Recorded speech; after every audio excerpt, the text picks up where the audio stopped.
Hello साथियों, कैसे हैं आप लोग। मैं हूं अंकित कुमार और आप सभी का स्वागत है सक्सेस मिशन के इस यूट्यूब चैनल पे। साथियों, सीटेट में कुछ ही दिन बचे हुए हैं और जो भी बच्चे जो सीटेट पेपर 2 में साइंस वाले हैं उनके लिए हम लेकर आए हैं एनसीईआरटी बेस्ड क्वेश्चन जो एनसीईआरटी पे आधारित होगा। और आप अगर इस वीडियो को देख लेते हैं तो आपके एग्जाम के में बहुत ही इंपॉर्टेंट होगा, जिससे आप कुछ अच्छे नंबर से पास हो सकते हैं। ठीक है, तो चलिए शुरू करते हैं आज का जो संपूर्ण एनसीईआरटी निचोड़ है। इस बैच में हम जितने भी क्वेश्चन कराएंगे वो सारे आपके एग्जाम के पॉइंट ऑफ व्यू से इंपॉर्टेंट है, इसलिए वीडियो को स्किप ना कीजिएगा और अंत तक बने रहिएगा। चलिए शुरू करते हैं आज का क्लास। ठीक है, अगर हम पहले क्लास में पहले क्वेश्चन का बात करते हैं तो कह रहा है कि which one of the following is not a product of petroleum, यानी कौन सा पेट्रोलियम का उत्पाद नहीं है। यानी पेट्रोलियम के उत्पाद का अगर हम बात करें तो पेट्रोलियम का उत्पाद कौन नहीं है इसमें, तो सबसे पहले पता चलना चाहिए कि पेट्रोलियम का उत्पाद कौन कौन सा है। तो सबसे पहले हम देखेंगे कि पेट्रोलियम का उत्पाद कौन कौन सा है। तो पेट्रोलियम का क्या होता है, रिफाइनिंग से हम जितने भी क्रूड ऑयल का रिफाइनिंग करते हैं, रिफाइनिंग करने के बाद जितने भी हम क्या एक्सट्रैक्ट निकालते हैं वो सारा क्या हुआ, पेट्रोलियम उत्पाद हो गया। तो अब पेट्रोलियम उत्पाद में अगर हम जाने तो पैराफिन वैक्स जो है वो पेट्रोलियम उत्पाद है। पैराफिन वैक्स जो है वो क्या है, पेट्रोलियम उत्पाद है।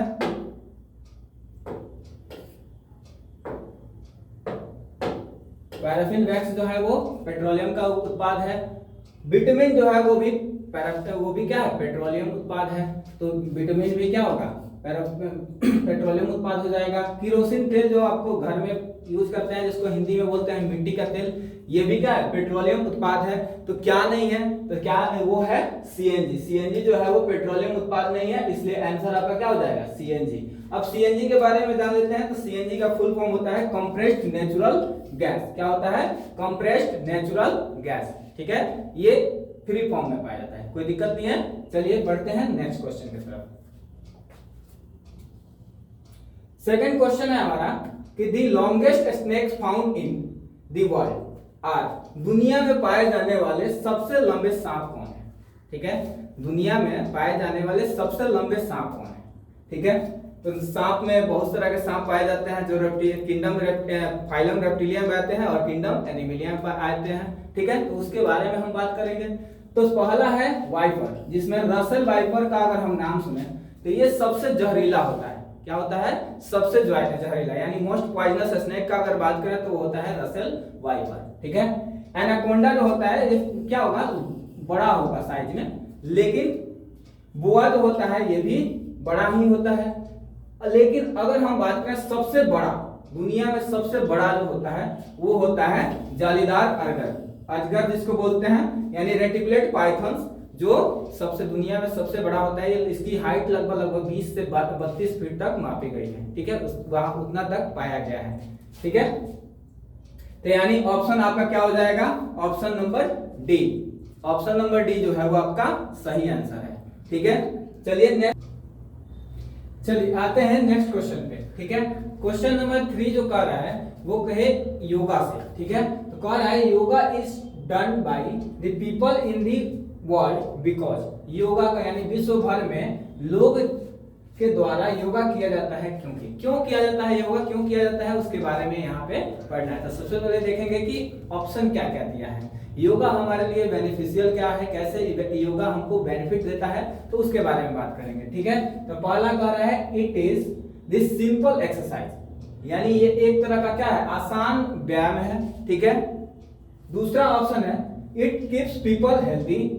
तीसरा ऑप्शन है इट इंक्रीज हंगर, यानी यह भूख को क्या कर रहा है, बढ़ा रहा है। ठीक है, चौथा ऑप्शन है इट्स ब्रिंग हैप्पीनेस, यानी यह क्या करता है, खुशियां लाता है। ठीक है, तो आपको बताना है कि इसमें से कौन सा ऑप्शन होगा। तो सबसे बढ़िया ऑप्शन अगर हम कहें तो ये क्या होता है कि इट्स कीप्स पीपल हेल्दी। ठीक है, यानी पीपल को क्या कर रहा है, लोगों को क्या कर रहा है, स्वस्थ रखने के लिए योगा जो होता है जरूरी होता है। ठीक है, बढ़ते हैं नेक्स्ट क्वेश्चन पे। नेक्स्ट क्वेश्चन है the vaccine for small pox was discovered by, यानी चेचक के टीके का आविष्कार डैश के द्वारा, चेचक के टीके का आविष्कार डैश के द्वारा किया गया था। यानी चेचक जो होता है इसको हम बोलते हैं स्मॉल पॉक्स। क्या बोलते हैं? Small pox, small pox. ठीक है, इसका डिस्कवर किसने किया था? तो एक एडवर्ड जेनर थे, जिनके यहाँ गाय वाला जो मिल्कमैन होता है ना, वो दूध देने आता था। तो बाकी पूरे गांव में सबको चेचक हुआ था, यानी स्मॉल पॉक्स हुआ था, लेकिन उस मिल्कमैन को नहीं हुआ था। तो उन्होंने काउ पॉक्स से इसके दवा को निकाला, एक्सट्रैक्ट को निकाल के, और एक एंटीडोज बनाया जिसका नाम था क्या? जो वैक्सीन बनाया उसका नाम था स्मॉल पॉक्स का क्या है? वैक्सीन बना। ठीक है, तो सबसे पहले हम किसने दिया था, किसने बनाया? तो एडवर्ड जेनर ने। इन्हीं को बोलते हैं फादर ऑफ इम्यूनाइजेशन। अगर हम बात करें अलेक्जेंडर फ्लेमिंग का, तो अलेक्जेंडर फ्लेमिंग का क्या रोल है? तो ये एंटीबायोटिक्स, कौन सा? पेनिसिलिन। एंटीबायोटिक्स बनाए थे कौन से? पेनिसिलिन। ये पेनिसिलिन बनाए। ठीक है, यानी जो पेनिसिलिन क्या है? फर्स्ट एंटीबायोटिक किसने बनाया था? अलेक्जेंडर फ्लेमिंग ने। रॉबर्ट कोच का अगर बारे में हम बात करें तो ये रेबीज, एक कोलरा हो गया, और टेटनस के वैक्सीन के बारे में बताएं। ठीक है, उसके अलावा रोनाल्ड रॉस जो है थे, रोनाल्ड रॉस, इन्होंने मलेरिया के बारे में बताया था। ठीक है, तो मिलते हैं इसमें। ऑप्शन क्या हो जाएगा? Option number 3 Edward Jenner. ठीक है, चलिए नेक्स्ट क्वेश्चन देखते हैं। Question number 5। क्वेश्चन नंबर 5 जो है वो केमिस्ट्री का क्वेश्चन है। ये हमारे घर में आम तौर पे यूज किया जाता है। ठीक है, खाना को कैसे प्रिजर्व करके रखें, यानी प्रिजर्व उसको खराब होने से बचाए, कैसे बचाए रख सकते हैं, तो उसके बारे में इसमें दिया गया है। कह रहा है कि which one of the following is used as a preservative, यानी निम्नलिखित में से किसका उपयोग एक परिरक्षक के रूप में किया जाता है? परिरक्षक क्या होता है? जो क्या करे, खाना को, यानी घर में जो हम खाना बच जाता है तो उसको फ्रिज में रख देते हैं। ठीक है, फ्रिज में क्या होता है? वो खराब ना हो। अगर टेम्परेचर मेंटेन करके रखते हैं तो वो खराब नहीं होगा, यानी उसमें ऑक्सीडेशन नहीं होगा, ऑक्सीडेशन नहीं होगा तो वो खराब नहीं होगा। ठीक है, तो खाना को बचाने के लिए हम क्या, कुछ, अब जैसे आप डिब्बा वाला खाना खा रहे हैं तो उसमें कुछ प्रिजर्वेटिव मिलाया जाता है। जैसे आप घर में अचार खाते हैं तो अचार भी क्या है? उसमें भी प्रिजर्वेटिव मिलाया जाता है। प्रिजर्वेटिव के तौर पे अगर हम बात करें तो अचार में नमक मिलाया जाता है, जिसकी वजह से अचार क्या होता है? ज्यादा दिनों तक सरवाइव कर पाता है, यानी उसका लाइफ जो है वो ज्यादा दिन तक, ड्यूरेबिलिटी जो है वो ज्यादा दिन तक हो जाता है। ठीक है, तो उसी के बारे में अगर हम बात करें तो सबसे पहले किसका यूज करते हैं उसके बारे में बात करते हैं। तो सबसे पहले किसका यूज करते हैं? तो सोडियम क्लोराइड का। और किसका यूज करते हैं? तो सोडियम बेंजोएट का। ठीक है, कहिएगा कि दोनों ऑप्शन कैसे सही है? ठीक है, तो दोनों ऑप्शन सही है। यहाँ पे दोनों ऑप्शन सही है, क्योंकि सोडियम बेंजोएट और सोडियम क्लोराइड जो नमक होता है, सोडियम क्लोराइड का फॉर्मूला होता है NaCl। यानी अगर हम बात करें तो हमारे घर में साधारण नमक होता है, वो भी प्रिजर्वेटिव के तौर पे काम करता है, और सोडियम बेंजोएट तो प्रिजर्वेटिव होता ही है। ठीक है, अगर बात करें हम अमोनियम सल्फेट का, तो अमोनियम सल्फेट का यूज किया जाता है फर्टिलाइजर, यानी उर्वरक के तौर पे। ठीक है, इसका यूज किया जाता है किसके तौर पे? उर्वरक के तौर पे, यानी फर्टिलाइजर के तौर पे। ठीक है, अगर हम कॉपर सल्फेट का बात करें तो ये फंगिसाइड होता है, यानी कवकनाशी होता है। ठीक है, इसका यूज हम लोग कवकनाशी के तौर पे करते हैं, यानी एक तरह से कहिए तो स्प्रे में, हम लोग स्प्रे में यूज करते हैं। ठीक है, चलिए बढ़ते हैं नेक्स्ट क्वेश्चन की तरफ। नेक्स्ट क्वेश्चन नंबर 6 है कि east is use for the production of, east का उपयोग उत्पादन में, किसके उत्पादन में किया जाता है? तो पहले देखेंगे किसके उत्पादन में किया जाता है, तो अल्कोहल बनाया जाता है। ईस्ट से क्या बनाया जाता है? अल्कोहल। अब जान लेते हैं कि अल्कोहल के, यानी ईस्ट का काम क्या क्या होता है। अगर हम बोलें कि ईस्ट, ठीक है, तो ईस्ट को हम हिंदी में बोलते हैं खमीर। क्या बोलते हैं? खमीर। ठीक है, अब ये कैसा होता है? तो ये होता है यूनिसेलुलर। क्या होता है? यूनिसेलुलर, यानी यूकेरियोट्स। यूनिसेलुलर यूकेरियोट्स, यानी ये क्या करेगा कि यूकेरियोट एक कोशिकीय जीव है। ठीक है, एक कोशिकीय जीव, और ये क्या प्रोडक्शन करता है? ये प्रोडक्शन करता है अल्कोहल का। ठीक है, और जो हम लोग चीज खाते हैं या किसी भी, ये अल्कोहल के साथ साथ कार्बन डाइऑक्साइड का भी प्रोडक्शन करता है। ठीक है, देखिए इसमें जो भी क्वेश्चन है ना वो आपके एनसीईआरटी से रिलेटेड है, इसलिए इस वीडियो को अच्छे से देखिए और आगे भी देखते रहिए ताकि आपको एनसीईआरटी का कॉन्सेप्ट जो है वो क्लियर हो जाए, जिससे आपको एग्जाम में दिक्कत नहीं होगा। ठीक है, और आपको एग्जाम में बहुत सारा क्वेश्चन जो होगा उससे मिल सकता है। ठीक है, मिलता जुलता क्वेश्चन मिल जाएगा। ठीक है, अगर हम बात करें शुगर, तो इसको हम किससे एक्सट्रैक्ट करते हैं? तो इसको एक्सट्रैक्ट करते हैं हम शुगर केन से। ठीक है, कर्ड जो होता है दूध से दही, दूध से बनता है क्या? दही। और इसको बनाने के लिए कौन सा बैक्टीरिया का यूज किया जाता है? लैक्टोबैसिलस। क्या? लैक्टोबैसिलस। ठीक है, जिसको लैब बैक्टीरिया भी बोलते हैं। और जब दूध से दही बनता है तो ये कौन सा न्यूट्रिशन को बढ़ा देता है? तो विटामिन B12 को बढ़ा देता है। ठीक है, इनरिच करता है विटामिन B12 को। ठीक है, एल्कोहल तो पता ही है, जो सड़क नाले में गिरे रहता है पीक पीक के, वो एल्कोहल है। ठीक है, चलिए नेक्स्ट क्वेश्चन है 7 नंबर कि माइटोकॉन्ड्रिया रिसेंबल किसके दिया है? एटीपी। यानी माइटोकॉन्ड्रिया जो है वो रिसेंबल किसके है? एटीपी के। तो राइबोसोम किसके रिसेंबल होगा? ठीक है, यानी राइबोसोम किसके बराबर होगा? तो उसके बारे में बात कर लेते हैं। तो ऑप्शन है कार्बोहाइड्रेट, दूसरा ऑप्शन है फैट, तीसरा ऑप्शन है प्रोटीन और चौथा ऑप्शन है विटामिन। ठीक है, तो अगर हम बात करें कि माइटोकॉन्ड्रिया का,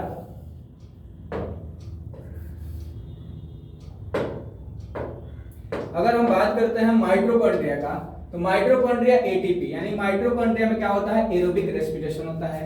इसी को हम एनर्जी हाउस यानी ऊर्जा गृह भी बोलते हैं। ठीक है, कोई दिक्कत नहीं है यहाँ तक। यानी एटीपी यानी एडिनोसिन ट्राइफॉस्फेट, जो एक तरह से एनर्जी करेंसी होता है। एनर्जी करेंसी मतलब हमारे शरीर में ऊर्जा के लिए उपयुक्त होता है, वो एटीपी होता है। ठीक है, अब हम बात करते हैं राइबोसोम का। राइबोसोम जो होता है वो दोनों में पाया जाता है, या प्रोकैरियोटिक सेल हो या यूकैरियोटिक सेल हो। ठीक है, या प्रोकैरियोटिक सेल है या यूकैरियोटिक सेल है, दोनों में राइबोसोम पाया जाता है। लेकिन अगर हम राइबोसोम प्रोकैरियोटिक सेल की बात करेंगे, किसका? प्रोकैरियोटिक सेल का, यानी प्रोकैरियोट्स में, तो प्रोकैरियोट्स में कौन सा पाया जाता है? 70S राइबोसोम पाया जाता है। ठीक है, इसमें पाया जाता है 70S।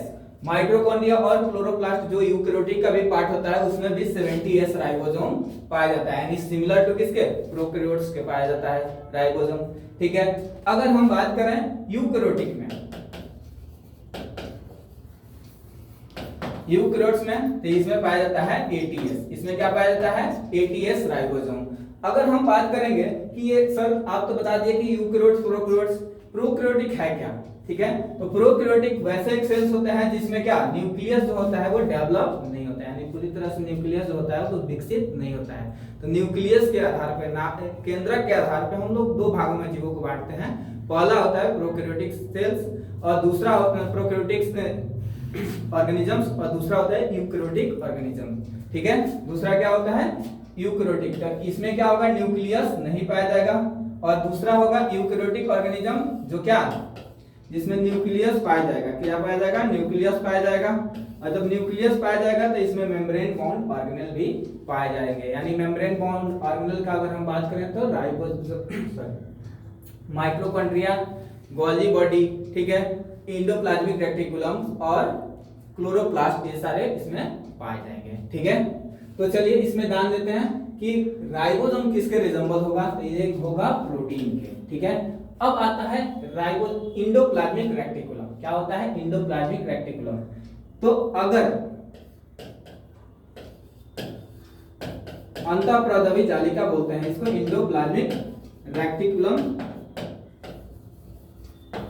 ठीक है, तो इंडोप्लाज्मिक रेटिकुलम का अगर हम बात करें तो इसको दो भाग में बांटते हैं। पहला होता है रॉफ, शॉर्ट फॉर्म में लिख देते हैं RER, rough endoplasmic reticulum. Rough endoplasmic reticulum जो होता है वो प्रोटीन सिंथेसिस करता है। रीजन क्या होता है कि यहाँ पे राइबोसोम प्रेजेंट रहता है, जिसकी वजह से ये रॉफ होता है। लेकिन दूसरा होता है स्मूथ इंडोप्लाज्मिक रेटिकुलम। क्या होता है? स्मूथ इंडोप्लाज्मिक रेटिकुलम, यानी SER। ठीक है, जो क्या करता है? फैट का सिंथेसिस करता है या लिपिड का सिंथेसिस करता है। क्या करता है? फैट का सिंथेसिस करता है। यानी कोई पूछे कि प्रोटीन फैक्ट्री कौन है, तो प्रोटीन फैक्ट्री जो होता है वो राइबोसोम होता है। ठीक है, याद रखिएगा, प्रोटीन का कारखाना जो होता है वो राइबोसोम होता है। चलिए बढ़ते हैं नेक्स्ट क्वेश्चन की तरफ। नेक्स्ट क्वेश्चन आया, फिजिक्स का क्वेश्चन है, बहुत ही अच्छा क्वेश्चन है कि फ्रीक्वेंसी, फ्रीक्वेंसी देखिए कि एक ऑसिलेशन, एक सेकंड में कितना बार ऑसिलेशन हुआ, वही उसका क्या कहलाता है, फ्रीक्वेंसी कहलाता है। यानी अगर कोई ऑब्जेक्ट एक बार एक सेकंड में 2 बार ऑसिलेट कर दिया, मतलब उसका फ्रीक्वेंसी क्या होगा, 2 होगा। ठीक है, तो यहाँ पे फ्रीक्वेंसी दिया है, if the frequency of simple pendulum is 2 hertz, यानी 2 हर्ट्ज दिया है, कितना, एक सेकंड में कितने हर्ट्ज, 2 हर्ट्ज, यानी 2 बार, एक सेकंड में कितना बार, 2 बार। तो पूछा कितना है, 16 सेकंड में पूछा है, तो 16 सेकंड में आपको निकालना है, तो 16 यानी क्या हो जाएगा, 16 सेकंड के लिए क्या हो जाएगा, 16 into 2 यानी कितना हो जाएगा, 32 बार। ठीक है, तो दोलन कितना दोलन पूरा करेगा, तो 32 बार। ठीक है, चलिए नेक्स्ट क्वेश्चन देखते हैं। देखिए ये आपके एनसीईआरटी से, एनसीईआरटी का पूरा निचोड़ है, इसलिए इसको हम निचोड़ की तरफ पढ़ा भी रहे हैं, ताकि आपके एनसीईआरटी से जो क्वेश्चन आते हैं, जितने भी क्वेश्चन आते हैं वो सारे बने। और मेजरली क्या होता है कि एनसीईआरटी अगर पढ़ लिए तो आपके एग्जाम में बहुत अच्छा क्वेश्चन बनेगा, और जितने भी क्वेश्चन होंगे वो सारे आपके बन जाएंगे। ठीक है, तो चलिए अच्छे से पढ़िए,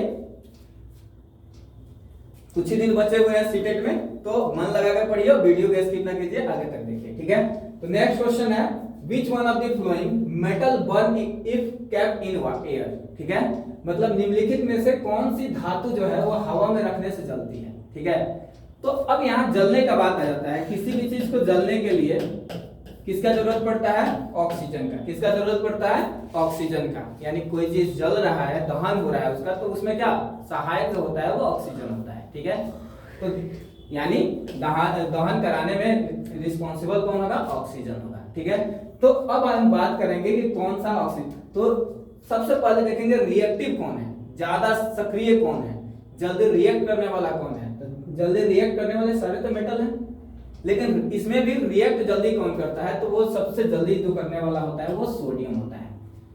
उसके बाद मैग्नीशियम होता है, यानी ये भी लीस्ट रिएक्टिव होता है, ये भी क्या होता है, लीस्ट रिएक्टिव होता है। अगर रिएक्टिव स्केल का बात करें तो सबसे ज्यादा जो रिएक्टिव होगा वो सोडियम होता है। जिंक भी लीस्ट रिएक्टिव होता है, एल्युमिनियम भी लीस्ट रिएक्टिव होता है। ठीक है, ये चारों मेटल है, लेकिन सबसे ज्यादा रिएक्टिव कौन है, तो वो है सोडियम। और सोडियम को इसीलिए किसमें रखा जाता है, किरोसिन के तेल में डुबा कर रखा जाता है। ठीक है, चलिए नेक्स्ट क्वेश्चन देखते हैं। नेक्स्ट क्वेश्चन है, मैग्नीशियम हाइड्रोक्साइड MgOH2 का twice is used. Magnesium hydroxide का उपयोग डैश के रूप में किया जाता है। ठीक है, मैग्नीशियम हाइड्रोक्साइड का अगर हम बात करें, क्या MgOH2 का अगर हम बात करें तो इसको बोलते हैं मिल्क ऑफ मैग्नीशिया। क्या बोलते हैं, मिल्क ऑफ मैग्नीशिया। और मिल्क ऑफ मैग्नीशिया इसको इसलिए बोलते हैं क्योंकि इसका यूज हम लोग कहां करते हैं, एंट एसिड में करते हैं। एंटी एसिड कहिए या एंट एसिड कहिए, क्या कहते हैं, एंटी एसिड। यानी ये बेस होता है, और जितने भी मेटल होते हैं वो क्या करते हैं, बेस बनाएंगे। जितने नॉन मेटल होते हैं वो क्या बनाते हैं, एसिड बनाते हैं। यानी ये जो होगा वो क्या है, मेटल है। मैग्नीशियम जो है वो क्या है, मेटल है।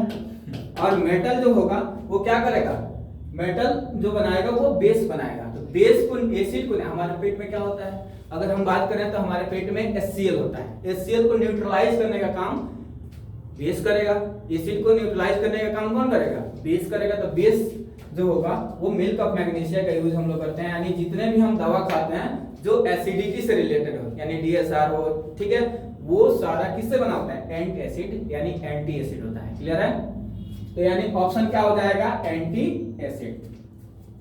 ठीक है, बढ़ते हैं नेक्स्ट क्वेश्चन पे।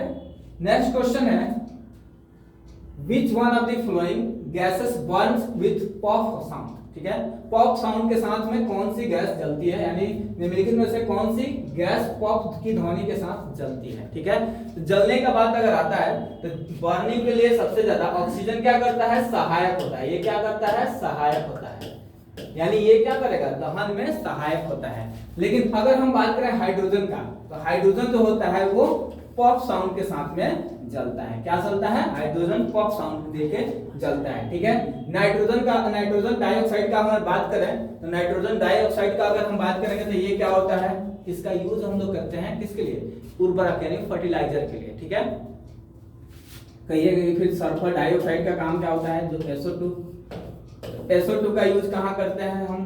तो SO2 अगर NO2 दोनों मिल जाए, SO2 और NO2, तो ये बना लेता है क्या? Acid rain. ये कॉज करता है एसिड रेन, यानी अम्लीय वर्षा जो होता है वो किसके वजह से होता है? SO2 और NO2। जनरली ये कहाँ से रिलीज होता है? तो जितने भी रिफाइनरीज हैं जैसे कि बरौनी हो गया, ठीक है, और भी रिफाइनरीज हैं जो गुजरात में भी है, तो वो सारे से रिलीज जो होता है वो क्या होता है? SO2 और NO2 गैस रिलीज होता है। ठीक है, तो इसका ऑप्शन क्या हो जाएगा? सेकंड। चलिए नेक्स्ट क्वेश्चन पर बढ़ते हैं। क्वेश्चन नंबर 12 जो है वो कह रहा है कि which one of the following is examples of non contact force. Which one of the examples, निम्नलिखित में से कौन सा असंपर्क बल का उदाहरण है? अगर इस सम के बारे में अगर हम बात करें तो संपर्क बल और असंपर्क बल के बारे में जानना जरूरी है। सबसे पहले हम लोग जानेंगे, ऑप्शन देखने से पहले हमको संपर्क बल क्या होता है, असंपर्क बल यानी कांटेक्ट फोर्स क्या होता है, कांटेक्ट फोर्स क्या होता है और नॉन कांटेक्ट फोर्स क्या होता है।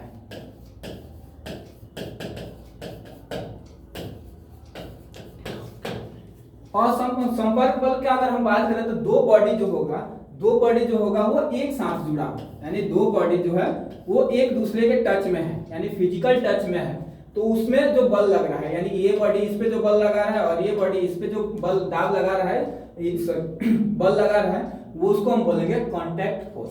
ठीक है, इसको हम क्या बोलेंगे? कांटेक्ट फोर्स यानी संपर्क बल। जब तक ये दो बॉडी आपस में संपर्क में नहीं आया और कोई फोर्स नहीं लग रहा है तो उसको बोलेंगे, यानी दो बॉडी फिजिकली अगर संपर्क में नहीं है तो उसको हम बोलेंगे असंपर्क बल। यानी इसमें क्या हो जाएगा? कोई भी बॉडी जो एक दूसरे से संपर्क में नहीं है, जैसे ये एक बॉडी ए है जो क्या कर रहा है? बॉडी बी के संपर्क में नहीं है, और इनडायरेक्टली बिना संपर्क में आए ये इस पे बल लगा रहा है और ये इस पे बल लगा रहा है, तो उसको हम बोलेंगे नॉन कांटेक्ट फोर्स या असंपर्क बल। ठीक है, तो चलिए अब एग्जांपल देखते हैं। सबसे पहले क्या क्या ऑप्शन है उसके बारे में देखेंगे। तो ऑप्शन अगर हम देखते हैं तो पहला ऑप्शन है ग्रेविटेशनल फोर्स। ग्रेविटेशनल फोर्स जो ग्रेविटी लगता है तो हमको पता चलता है? नहीं पता चलता है। तो ये क्या है? दो बॉडी के संपर्क में हो रहा है कि नहीं हो रहा है? तो नहीं हो रहा है, तो इसमें हम क्या रखेंगे? ग्रेविटेशनल फोर्स जो है वो असंपर्क बल होता है।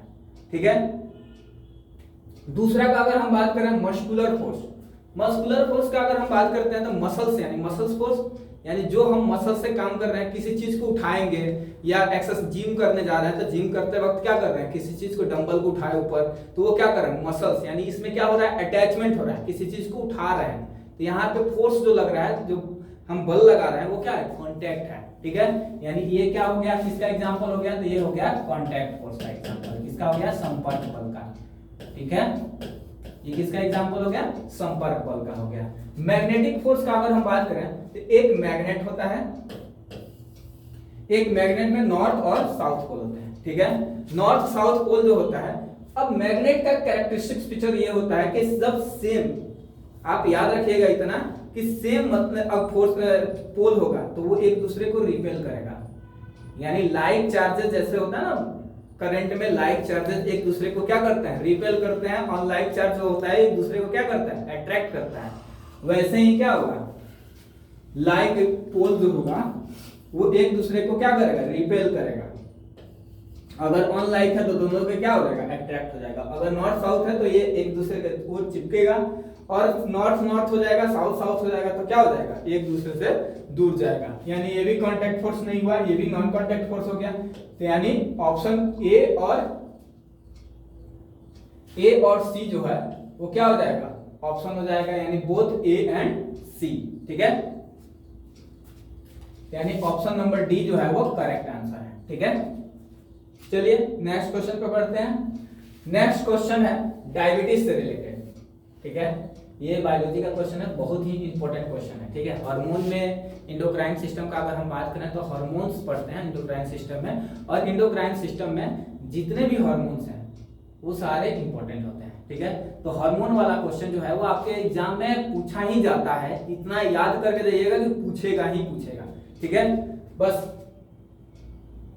पहला क्वेश्चन इसमें कह रहा है diabetes is control by dash hormone, यानी मधुमेह जो को हम क्या डैश हार्मोन्स के द्वारा नियंत्रित किया जाता है। तो मधुमेह अगर हम बात करें तो मधुमेह किससे कंट्रोल किया जाता है, तो इंसुलिन से कंट्रोल किया जाता है। किससे किया जाता है, इंसुलिन से। अब एक एक करके बारे में जान लेते हैं इंसुलिन के बारे में। इंसुलिन जो होता है ना प्रोटीन वाला हार्मोन है, यानी पेप्टाइड हार्मोन इसको बोलते हैं। ठीक है, एक तरह का प्रोटीन हार्मोन है। ठीक है, कौन सा हार्मोन है, प्रोटीन हार्मोन। क्या है, प्रोटीन हार्मोन। ठीक है, अब ये सीक्रेट कहां से होता है, तो ये सीक्रेट होता है पैंक्रियास से। किससे सीक्रेट होता है, पैंक्रियास से। किससे सीक्रेट होता है, पैंक्रियास से। यानी अगर अग्नाशय, हिंदी में बोलते हैं इसको अग्नाशय, अग्नाशय से ये स्रावित होता है। अब अग्नाशय से कौन सा सेल से स्रावित होता है, तो अग्नाशय में अल्फा सेल होता है और बीटा सेल होता है। तो किससे स्रावित होता है, ये बीटा सेल से। यानी बीटा कोशिका सीक्रेट करती है क्या, इंसुलिन को। क्लियर है, जो क्या इसका काम क्या होता है, तो ये ब्लड शुगर को कंट्रोल करता है। क्या करता है, ब्लड यानी रक्त शर्करा को क्या करता है, कंट्रोल करके रखता है। ठीक है, ब्लड शुगर को कंट्रोल करता है। क्लियर है, यहाँ तक आप लोगों को। आगे हम लोग इसके बारे में भी जान लेते हैं कि ये तीन को कहे रहेगा, इसके बारे में भी जान लेते हैं। तो थायरॉक्सिन जो होता है वो हमारे थायराइड ग्लैंड से रिलीज होता है। अगर हम बात करें एड्रेनलिन का, तो ये एड्रेनलिन बहुत सुनने में आता होगा, ये हमारे लिए सबसे इंपॉर्टेंट है। रीजन ये होता है कि ये इसको फाइट और फ्लाइट हार्मोन भी बोलते हैं। ठीक है, इसको एक और नाम से जाना जाता है इमरजेंसी हार्मोन। यानी इमरजेंसी हार्मोन यानी जब हमको हमारा हार्ट बीट बढ़ जाएगा तो एक एक्टिव हो जाता है। ठीक है, और इसको सीक्रेट कौन करता है, तो इसको सीक्रेट करता है एड्रेनल ग्लैंड। इसको सीक्रेट करता है एड्रेनल ग्लैंड। यहां तक समझ में आया आप लोगों को। चलिए नेक्स्ट है थाइमोसिन, ये भी थायराइड ग्लैंड का ही पार्ट है, ये भी थायराइड ग्लैंड से ही रिलीज होता है। ठीक है, थायरोक्सिन याद रखिएगा, थाइमोक्सिन याद रखिएगा, दोनों डिफरेंट हार्मोन्स हैं। नेक्स्ट क्वेश्चन है which one of the following is not product of petroleum। ये सब सेम क्वेश्चन हम लोग पहले भी पढ़ लिए हैं कि कौन सा पेट्रोलियम का पार्ट नहीं है। ठीक है, तो पेट्रोलियम का प्रोडक्ट कौन नहीं है, तो पेट्रोलियम का प्रोडक्ट जो होगा वो सीएनजी नहीं होता है। केरोसिन जो है वो पेट्रोलियम का प्रोडक्ट है। पैराफिन वैक्स जो है वो भी पेट्रोलियम का प्रोडक्ट है। और बिटुमिन यानी डामर जो है वो भी पेट्रोलियम का प्रोडक्ट होता है। ठीक है, ये सारे चीज हमको मिलते किससे हैं, तो रिफाइनिंग करते हैं किसका, क्रूड ऑयल का। रिफाइनिंग करते हैं क्रूड ऑयल का। क्रूड ऑयल यानी कच्चे तेल का हम रिफाइनिंग करेंगे तो रिफाइनिंग से हमको ये मिलेगा। किस मेथड से मिलेगा, तो आसवन विधि यानी फ्रैक्शनल डिस्टिलेशन मेथड से मिलता है। क्लियर है, चलिए नेक्स्ट क्वेश्चन की तरफ बढ़ते हैं। नेक्स्ट क्वेश्चन है रेड डाटा बुक कंटेंट्स और रिकॉर्ड ऑफ, यानी रेड डेटा बुक जो है वो डैश का रिकॉर्ड रखती है। किसका रिकॉर्ड रखती है, तो ऑप्शन दिया हुआ है endangered species, extinct species, flora and fauna. ठीक है, एक एक करके बात करते हैं सबके बारे में। इंडेंजर्ड स्पीशीज का अगर हम बात करें तो वैसे स्पीशीज जो संकटग्रस्त है। ठीक है, यानी जो संकटग्रस्त प्रजाति है उसके लिए क्या होता है, इंडेंजर्ड स्पीशीज। एक्सटिंक्ट जो विलुप्त हो गए हैं, यानी धरती पे पहले थे लेकिन अभी क्या हुए, विलुप्त हो गए हैं। तो धरती पे थे पहले लेकिन अभी क्या है, नहीं है। ठीक है, यानी ये धरती से क्या हो गए, विलुप्त हो चुके हैं। That is dinosaur. डायनासोर अभी पहले था, अभी नहीं है। ठीक है, फ्लोरा का बात करें तो जितने भी वनस्पति के बारे में अध्ययन करते हैं वो किसमें बात करते हैं, फ्लोरा में। ठीक है, और जितने भी पशु वर्ग के बारे में अगर हम बात करें तो वो फौना में बात करते हैं। ठीक है, यानी स्टडी जितना भी हम पशु के बारे में करेंगे यानी जीव के बारे में करेंगे तो वो किसमें, फना में करेंगे। और जितने भी वनस्पति यानी पेड़ पौधे के बारे में वो अध्ययन करेंगे वो फना में करेंगे। ठीक है, एक्सटिंक्ट स्पीशीज मतलब जो विलुप्त हो गया। अब रेड डाटा बुक किसका स्टोर करता है, तो वो करता है इंडेंजर्ड स्पीशीज, यानी जो संकट प्रजाति है उसको बचा कर रखने के लिए ही हम रेड डाटा बुक बनाते हैं। इसलिए इसकी ऑप्शन क्या हो जाएगा, फर्स्ट हो जाएगा। ठीक है, चलिए नेक्स्ट क्वेश्चन देखते हैं। नेक्स्ट क्वेश्चन है why are the sole of the shoes is threaded, ठीक है, यानी जूते का सोल असमतल क्यों किए जाते हैं, क्यों असमतल बनाया जाता है जूते का सोल, ठीक है।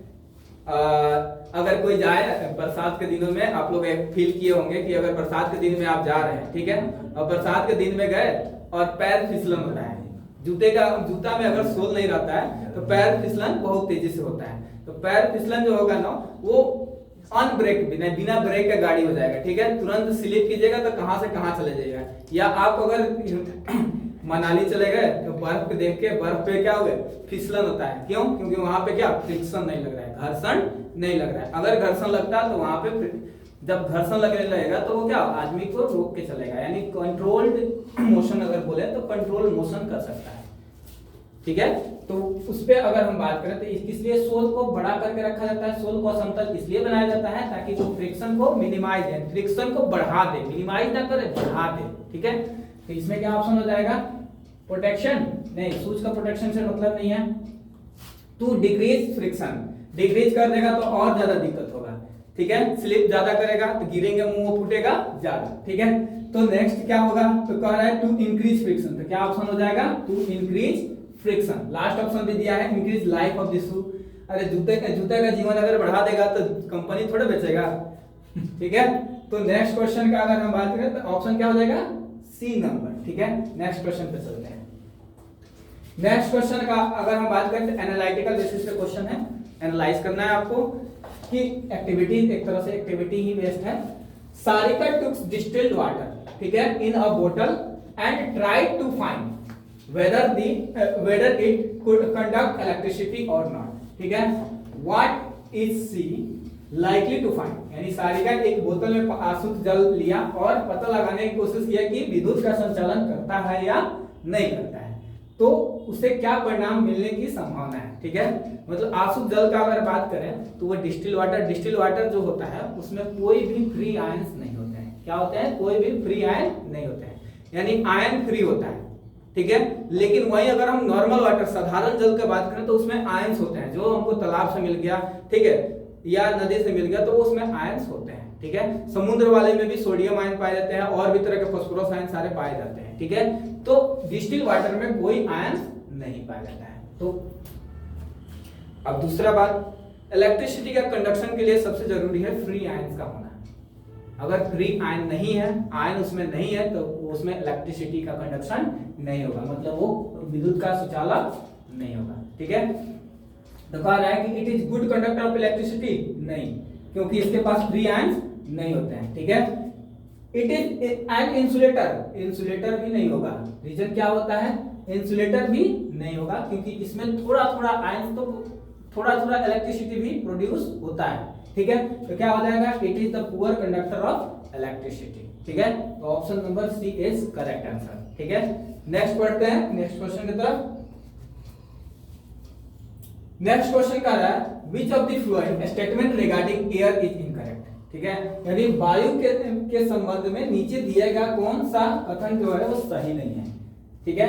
वायु के से संबंध का अगर हम बात करें तो एक चीज आप लोग पढ़े होंगे कि मैटर क्या होता है, जिसमें मैटर का अगर हम बात करें तो मैटर में पदार्थ जो होते हैं वो पहला पदार्थ क्या करता है, आयतन होगा उसके पास, और क्या उसके पास स्पेस होना चाहिए, वॉल्यूम होना चाहिए, और वो स्पेस ऑक्युपाइड कर रहा है, मतलब वो क्या है, पदार्थ है। तो एक एक इंपॉर्टेंट डिसीज देख लेते हैं। तो कह रहा है कि पहला क्वेश्चन में देख लीजिएगा इनकरेक्ट पूछा है, इनकरेक्ट मतलब सही नहीं है, ठीक है, सही स्टेटमेंट का पूछा है। तो air play important role in water cycle, ये ऑप्शन सही है, लेकिन पूछा क्या है, गलत, ठीक है। ये क्या हुआ, सही है, ठीक है। दूसरा कह रहा है एयर ऑक्युपाइड स्पेस, हाँ बैलून में भरिएगा तो क्या वो एयर स्पेस ऑक्युपाई कर रहा है, तो करेगा, ठीक है। एयर हैज वेट, जब आप इसको सिलेंडर में भर दिया, बैलून में भर दिया, उसका वजन कीजिएगा तो उसका भी कुछ वेट होता है, ठीक है। तो यानी एयर के पास यानी वायु के पास भार भी होता है और उसका स्थान भी गिरता है, जल चक्र में महत्वपूर्ण भूमिका भी निभाता है। लेकिन इनकरेक्ट कौन सा होगा, तो air is present not present in soil, air soil में प्रेजेंट होता है, लेकिन यहाँ क्या दिया हुआ है, नॉट प्रेजेंट, ठीक है। नॉट प्रेजेंट यानी इनकरेक्ट क्या हो गया, स्टेटमेंट नंबर फर्स्ट ऑप्शन जो है वो इनकरेक्ट हो गया। ठीक है, यानी सही आंसर क्या हो जाएगा, ए नंबर। ठीक है, अब कहिएगा कि सर वायु जो है वो मृदा में कैसे, मिट्टी में कैसे प्रेजेंट रहता है।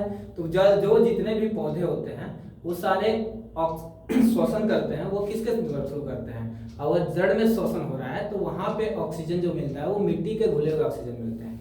कहिएगा कैसे सर, तो फिर पानी लग जाए, अगर जल जमाव जब होता है तो पौधे सूखने क्यों लगते हैं, रीजन क्या होता है, वहां पे श्वसन जो होता है वो वायवीय श्वसन नहीं हो पाता है, पानी लग जाने की वजह से उसके ऑक्सीजन जो होते हैं वो खत्म हो जाते हैं, जिसकी वजह से वो अवायवीय श्वसन करने लगते हैं और वहां पे एल्कोहल का फॉर्मेशन हो जाएगा, जिससे पौधे क्या हो जाते हैं, सूख जाते हैं। ठीक है,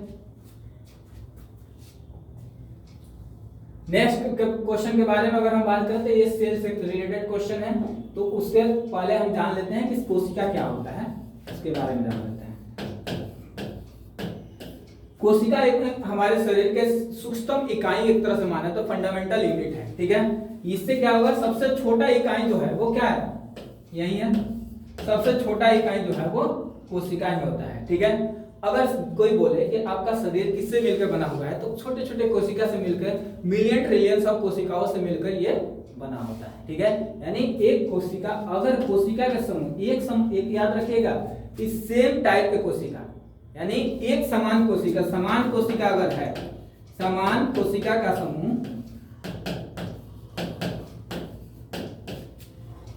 समान कोशिका, एक तरह के कोशिका का समूह,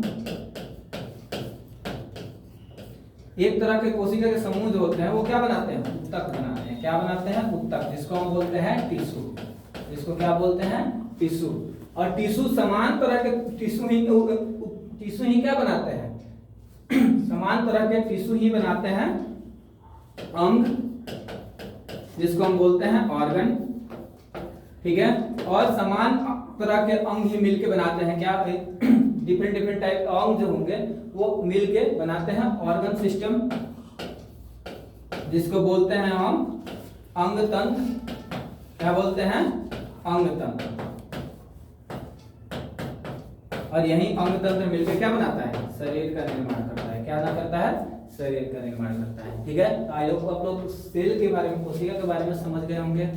तो इसके बारे में हम लोग इसके ऑप्शंस देख लेते हैं, क्या क्या कह रहा है। तो पहला ऑप्शन है cells of the tissue have similar structure, यानी हम पहले ऑप्शन देखेंगे तो पहला ऑप्शन यानी किसी उत्तक की कोशिकाएं समान होती है, यानी पहला ऑप्शन हमको सही लग रहा है, तो पहला ऑप्शन तो सही है।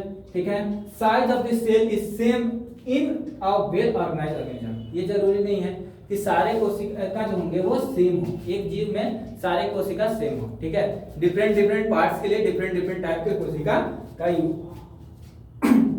किया जाता है। ठीक है, उपयोग किया जाता है। ठीक है, all this cells have nucleus, जरूरी नहीं है कि सभी कोशिका के पास केंद्रक हो, प्रोकैरियोटिक सेल के पास केंद्रक नहीं होता है और यूकैरियोटिक सेल्स के पास केंद्रक होता है। ठीक है, अगर हम बात करें डी ऑप्शन, तो all cells are round in shape, जरूरी नहीं है, सेल्स जो होते हैं वो चार अलग अलग शेप में, डिफरेंट एनिमल्स में डिफरेंट शेप के पाए जाते हैं। चलिए, तो इसका ऑप्शन नंबर क्या हो जाएगा, ए। ठीक है, नेक्स्ट क्वेश्चन का अगर हम बात करें तो ये केमिस्ट्री का क्वेश्चन है, कह रहा है कि which one of the following pollutants are responsible for depletion of ozone layer, यानी निम्नलिखित में से कौन सा प्रदूषक ओजोन परत के अपक्षय के लिए उत्तरदायी होता है। ठीक है, ओजोन परत के अपक्षय की बात करते हैं तो सबसे पहले ओजोन लेयर पाया कहाँ जाता है, उसके बारे में बात कर लेते हैं। तो ओजोन लेयर पाया जाता है, ये पाया जाता है कहाँ पे, समताप मंडल। ठीक है,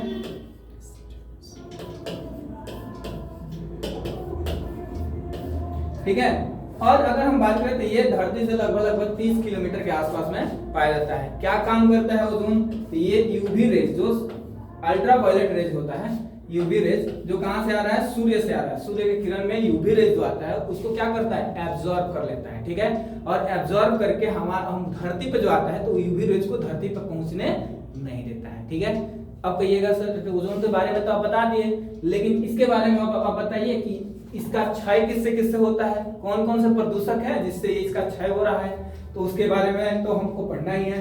तो क्लोरोफ्लोरोकार्बन जो होता है वो क्या करता है, इसके क्षय के लिए रिस्पॉन्सिबल होता है। अब क्लोरोफ्लोरोकार्बन के बारे में हम तो जान गए कि हाँ क्लोरोफ्लोरोकार्बन है।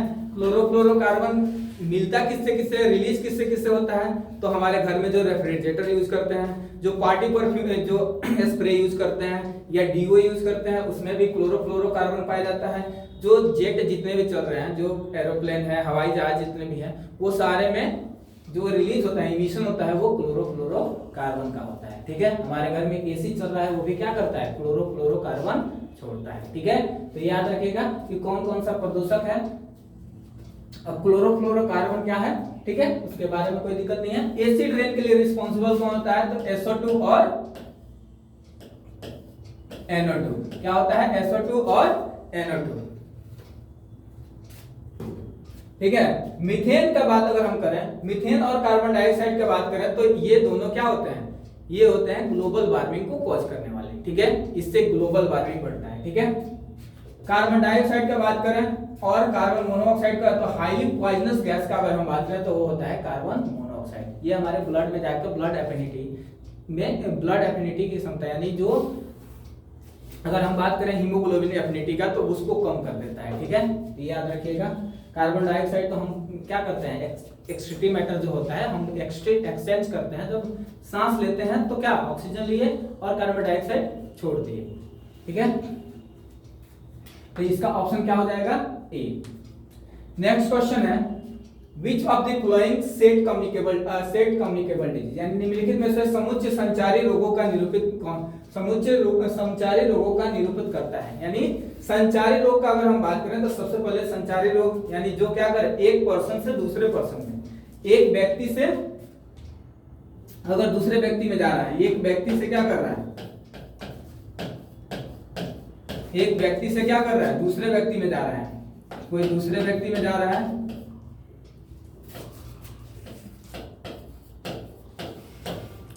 तो यहां से अगर यहां तक ट्रांसफर हो रहा है तो उसको हम बोलेंगे संचारी रोग। ठीक है, अगर कोई एक व्यक्ति से दूसरे व्यक्ति तक नहीं पहुंच पा रहा है, ये तो ये क्या हो जाएगा, असंचारी रोग। यानी एक व्यक्ति से जो हेल्थ क्या हुआ है, इन्फेक्टेड है यानी ग्रसित है, और उससे दूसरे व्यक्ति में जो डिफेक्टेड नहीं है यानी इन्फेक्टेड नहीं है, पूरी तरह से स्वस्थ है और उसको हो जा रहा है, इसे उसके कांटेक्ट में आने से उसको हो जा रहा है, तो वो क्या होगा, संचारी रोग यानी कम्युनिकेबल डिजीज हो गया। और असंचारी रोग जिसको कोरियोनिक डिजीज भी बोला जाता है। ठीक है, तो असंचारी रोग का मतलब जो क्या करे, एक पर्सन से दूसरे पर्सन में ट्रांसफर ना हो पाए। ठीक है, तो यहां तक डाउट क्लियर है आपका। चलिए, इसमें अब हम चेक करेंगे कि कौन सा संचारी रोग है और कौन सा असंचारी रोग है। ठीक है, तो पहला अगर हम बात करें टाइफाइड का, तो टाइफाइड क्या होता है, ये संचारी रोग होता है, एक पर्सन से दूसरे पर्सन में ट्रांसफर होता है। ठीक है, अगर हम बात करें मलेरिया का, तो मलेरिया भी क्या होता है, एक पर्सन से दूसरे पर्सन में ट्रांसफर होता है, और मलेरिया कॉज करने के लिए फीमेल एनोफिलिस मॉस्किटो का दौर। ठीक है, फीमेल एनोफिलिस क्या करती है, अगर किसी को मलेरिया हुआ है तो उसको काटेगी, और फिर अगर कोई नॉर्मल पर्सन को काट लेती है तो उससे क्या हो जाएगा, उसको भी मलेरिया हो जाएगा। ठीक है, लेकिन एनीमिया का अगर हम बात करें, यानी अगर हमारे शरीर में ब्लड में क्या हो जाए, आयरन का मात्रा कम हो जाए, तो उससे जो बीमारी होता है उसको बोलते हैं एनीमिया। ठीक है, और एनीमिया जो होता है वो असंचारी रोग है। क्या होता है, असंचारी रोग है। ठीक है, तो यहीं से हमको स्वाइन फ्लू का बात करें तो ये वायरस से होता है। ठीक है, इसके पॉजिटिव एजेंट जो होते हैं वो वायरस होते हैं। ठीक है, तो यानी ऑप्शन ये गलत हो गया। पूछा क्या है, सेट ऑफ कम्युनिकेबल डिजीज, एक क्या हो गया, नॉन कम्युनिकेबल हो गया, इसलिए ऑप्शन गलत हो गया। दूसरे में अगर हम बात करें टाइफाइड का, टाइफाइड संचारी रोग है। स्वाइन फ्लू का अगर हम बात करते हैं तो ये भी संचारी रोग है। मलेरिया का बात करें तो ये भी प्रोटोजोन डिजीज होता है, ये भी ट्रांसफर होता है, तो ये भी क्या होगा, ये भी संचारी रोग है। पोलियो भी संचारी रोग है, यानी ऑप्शन क्या हो जाएगा, डी करेक्ट है। फिर भी सी भी देखेंगे तो सी ऑप्शन देखेंगे क्या, डायबिटीज। डायबिटीज क्या हो जाएगा, इंसुलिन। ये किसके कम, इंसुलिन इसको कंट्रोल करके रखता है। टाइफाइड का अगर हम बात करें तो टाइफाइड संचारी रोग है। मलेरिया जो होता है वो भी संचारी रोग है। एनीमिया जो होता है वो असंचारी रोग है। ठीक है, तो ये भी ऑप्शन क्या हो गया, गलत। एनीमिया इसमें भी है तो ये भी क्या हो जाएगा, गलत। एस्कॉर्बिक विटामिन सी की वजह से होता है, डायरिया एंटामीबा हिस्टोलॉजिका की वजह से होता है, ये प्रोटोजोन डिजीज है, कोलेरा भी बैक्टीरियल डिजीज है, ठीक है। तो यहाँ तक कोई दिक्कत नहीं। चलिए तो इसका ऑप्शन क्या हो जाएगा, इसका ऑप्शन नंबर सेकंड हो जाएगा, यानी बी, ठीक है। बी जो होगा वो करेक्ट आंसर होगा, ठीक है। नेक्स्ट क्वेश्चन पे बढ़ते हैं। नेक्स्ट क्वेश्चन पे हम लोग बढ़ते हैं। नेक्स्ट क्वेश्चन है Amrita is trying to set up an electric circuit, एक सर्किट पर कंप्लीट करना चाह रही है Amrita. She runs sort of connecting wires which of the flowing materials can use to complete the circuit। यानी अमृता जो है वो कोई विद्युत परिपथ व्यवस्थित करने का प्रयास कर रही है, उसके पास पर्याप्त संख्या में संयोजक तार नहीं है, ठीक है, यानी कंडक्टिंग वायर नहीं है। जब तार मार्केट से खरीदने गई थी तो वो क्या हो गए, छोटे हो गए। तो विद्युत परिपथ को कंप्लीट करने के लिए अब किस चीज का यूज किया जा सकता है, ठीक है। तो वही कह रहा है कि पहला ग्लास रॉड जो होता है वो इंसुलेटर होता है। क्या होता है, इंसुलेटर होता है, ठीक है। अगर हम बात करें रबर पाइप का, तो रबर पाइप जितने भी इलेक्ट्रिकल इंस्ट्रूमेंट होते हैं, जितने भी विद्युत उपकरण बनते हैं ना, वो सारे पे कवर जो लगाया जाता है तो वो रबर का लगाया जाता है। रीजन क्या होता है, रबर जो होता है वो विद्युत का इंसुलेट कुचालक होता है, ठीक है। थिक थ्रेड्स का मतलब मोटा धागा का बात करें तो धागा भी क्या होता है, विद्युत का कुचालक होता है, यानी तीनों ऑप्शन गलत। तो तीनों ऑप्शन में ये कंप्लीट सर्किट नहीं होगा, ठीक है। सर्किट कंप्लीट किससे होगा, तो स्टील वायर से, यानी जो स्टील का तार यूज करेंगे तो उससे क्या हो जाएगा, सर्किट कंप्लीट हो जाएगा। चलिए यहाँ तक समझ में आया होगा।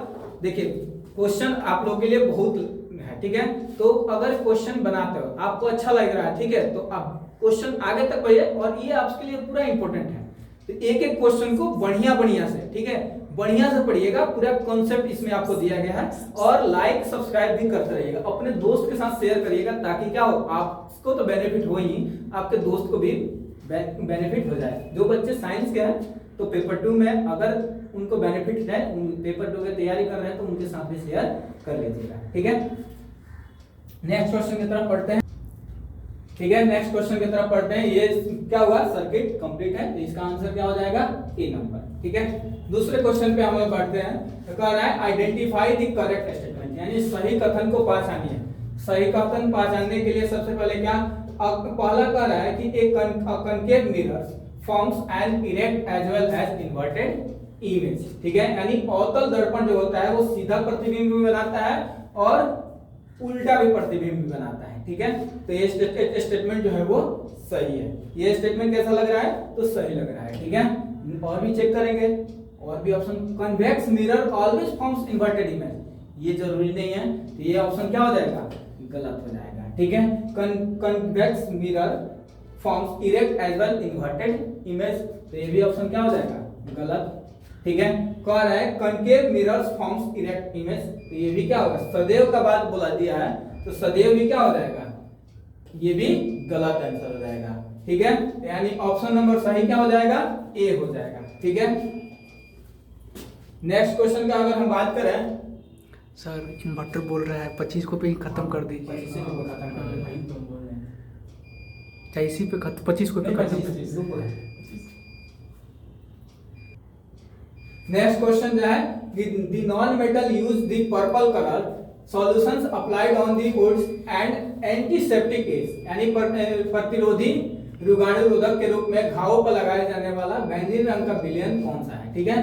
कौन अधातु होती है, कौन सी, तो पहला क्या, आयोडीन होगा। अच्छा, एंटीसेप्टिक का बात करें तो एंटीसेप्टिक तीनों है, ठीक है। ब्रोमीन, सल्फर और क्लोरीन भी क्या होते हैं, एंटीसेप्टिक होते हैं, लेकिन आयोडीन जो होता है वो बैंगनी रंग जो है वो सिर्फ आयोडीन ही देता है। तो इतना याद रखिएगा कि इसमें कलर को स्पेसिफिक पूछा है, इसलिए कलर आंसर क्या हो जाएगा, आयोडीन। आयोडीन की कमी से कौन सा रोग होता है, तो घेगा रोग होता है, ठीक है, जिसको ग्वाइटर बोलते हैं। नेक्स्ट क्वेश्चन है, which of the following nutrients are present in milk, milk में कौन, यानी दूध में कौन कौन से न्यूट्रिएंट्स पाए जाते हैं। तो याद रखिएगा कि खट्टे चीज दूध में नहीं पाया जाता है, आयरन दूध में नहीं पाया जाता है, तो यानी ऑप्शन देखेंगे तो प्रोटीन पाया जाता है, विटामिन सी नहीं पाया जाता है, विटामिन ए पाया जाता है, ठीक है। कार्बोहाइड्रेट पाया जाता है, विटामिन सी नहीं पाया जाता है, आयरन भी नहीं पाया जाता है, यानी ये भी ऑप्शन क्या होगा, इनकरेक्ट हो गया। प्रोटीन पाया जाता है, आयरन नहीं पाया जाता है, विटामिन डी पाया जाता है, यानी करेक्ट आंसर क्या हो जाएगा, प्रोटीन कैल्शियम सबसे ज्यादा पाया जाता है और विटामिन डी दूध में पाया जाता है, प्रचुर मात्रा में पाया जाता है। तो यानी ऑप्शन क्या हो जाएगा, डी। साथियों आपको पता है कि इस वीडियो में जितने भी क्वेश्चन कराए हैं वो आपके लिए बहुत सारा इंपॉर्टेंट है, बहुत ही ज्यादा इंपॉर्टेंट है, ठीक है। तो ये इस पॉइंट ऑफ व्यू से आप एक एक लाइन बाय लाइन एक एक क्वेश्चन को बढ़िया से पढ़िएगा। मिलते हैं नेक्स्ट वीडियो में। अगर आपको वीडियो अच्छा लगा हो, ठीक है, तो लाइक शेयर सब्सक्राइब करना ना भूलें, ठीक है। और कमेंट में आप बता भी सकते हैं कि कैसा वीडियो कैसा लगा, ठीक है। धन्यवाद।